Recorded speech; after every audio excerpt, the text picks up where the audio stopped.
بسم اللہ الرحمن الرحیم۔ قابل قدر مدرسین حضرات اور طلباء عزیز، عید سے پہلے ہم نے اسم کی 16 علامتیں اور ان کا مشق کی تھی۔ ان سے فارغ ہونے کے بعد آج انشاءاللہ العزیز فعل کی تعریف اور فعل کی علامتیں پڑھیں گے انشاءاللہ۔ فعل کی لغوی معنی ہے کام۔ دنیا میں جتنے بھی چیزیں ہیں، کام ہے، ہم کرتے ہیں نا، اس کو لغت کے اعتبار سے عرب لوگ، صرفی نحوی حضرات اس کو فعل کہتے ہیں۔ فعل کی اصطلاحی تعریف: فعل وہ کلمہ ہے جس کا معنی خود بخود ظاہر ہو بغیر ملانے کسی دوسرے کلمہ کے، البتہ 3 زمانوں میں سے کوئی ایک زمانہ اس میں پائی جائے۔ زمانے کا تعلق فعل کے ساتھ ہے، زمانہ اسم اور حرف کے اندر نہیں پایا جاتا ہے، اسم اور حرف زمانے سے خالی ہے۔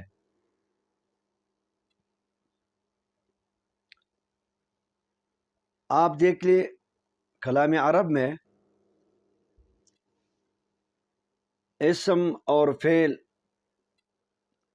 یہ کسی دوسرے کلمہ یعنی حرف کے ملانے کی محتاج نہیں ہے۔ حرف اسم اور فعل کا محتاج ہے۔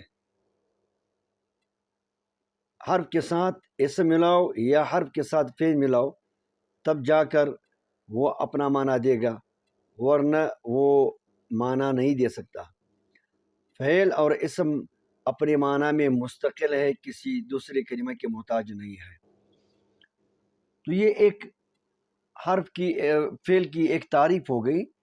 اس تعریف سے فعل سمجھ میں نہیں آتا، بلکہ کچھ علامتیں ہیں، ان علامتوں سے فعل سمجھ میں آ جائے گا۔ چنانچہ ان علامتوں میں سے پہلی علامت یہ ہے کہ کلمہ کے شروع میں حرف قد ہو۔ اب قاف دال قد، یہ قد خود حرف ہے، لیکن جس صیغہ کے شروع میں آئے گا اس صیغہ کو ہم فعل کہیں گے۔ دیکھ لیں قد سمع اللہ، سمع فعل ہے کیونکہ شروع میں حرف قد آیا ہے۔ دوسری علامت فعل کی یہ ہے کہ کلمہ کے شروع میں حرف سین ہو۔ سین خود حرف ہے، لیکن جس کلمہ کے شروع میں آئے گا اسے ہم فعل کہیں گے۔ سیعلم، سیعلم، سیقول، سیقول۔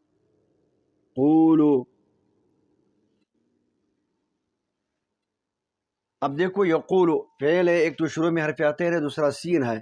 ستکتب، اس طرح کے صیغے جو ہے اس کے شروع میں حرف سین آئے تو حرف سین کی وجہ سے اس صیغہ کو ہم فعل کہیں گے۔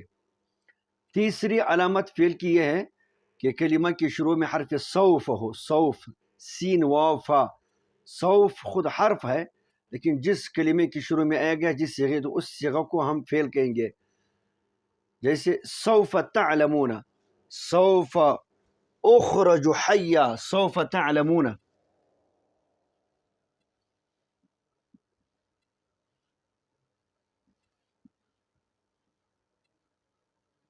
سوف تعلمون، اب تعلمون فعل ہے کیونکہ ایک تو شروع میں حرف عطین تا ہے اور سوف بھی اس کے شروع میں ہے۔ چوتھی علامت یہ ہے کہ کلمہ کے شروع میں حرف عطین ہو۔ حروف عطین 4 ہے، حمزہ تا یا نون۔ بعض لوگ حمزہ کی بجائے الف پڑھتے ہیں، الف تا یا نون، لیکن یہ اصل میں حمزہ ہے، حمزہ تا یا نون۔ یضرب، تضرب، تضرب، اضرب، نضرب۔ یہ یا ہے، تا ہے، حمزہ نون ہے، مضارع، جہد، نفی، امر کے علاوہ نہیں۔ ان صیغوں کے شروع میں جو تا حمزہ یا نون آتا ہے اس کو حروف عطین کہتے ہیں، اور ان حروف عطین کی وجہ سے اس صیغہ کو ہم فعل کہیں گے۔ پانچویں علامت یہ ہے کہ کلمہ پر زبر بغیر عامل کے ہو۔ عام طور پر لوگ کہتے ہیں نا صیغہ مبنی بر فتح ہو، تو ہم کہیں گے کہ صیغہ پر کلمہ کے آخر میں زبر بغیر عامل کے ہو۔ دیکھیں یضرب، تضرب، اضرب، نضرب، یہ مضارع کی صیغے ہیں۔ جب ان کے شروع میں حرف ناصب آئے گا تو ان صیغوں کے آخر میں پھر زبر پڑھا جائے گا، لن یضربا، لن تضربا، لن اضربا، لن نضربا۔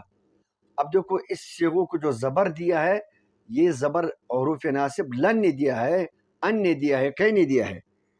لیکن ماضی کا ایک صیغہ ہے ضربا، ضربا، یہ دو صیغہ ایسے ہیں جن کے آخر پہ زبر پڑھا جاتا ہے لیکن شروع میں کوئی عامل نہیں ہوگا، تو کلمہ کے آخر پر زبر بغیر عامل کے ہو، جیسے ضرب، اس طرح کہہ سکتے، تب بھی آپ کی مرضی، یا یوں کو مبنی بر فتح ہو تب بھی ٹھیک ہے۔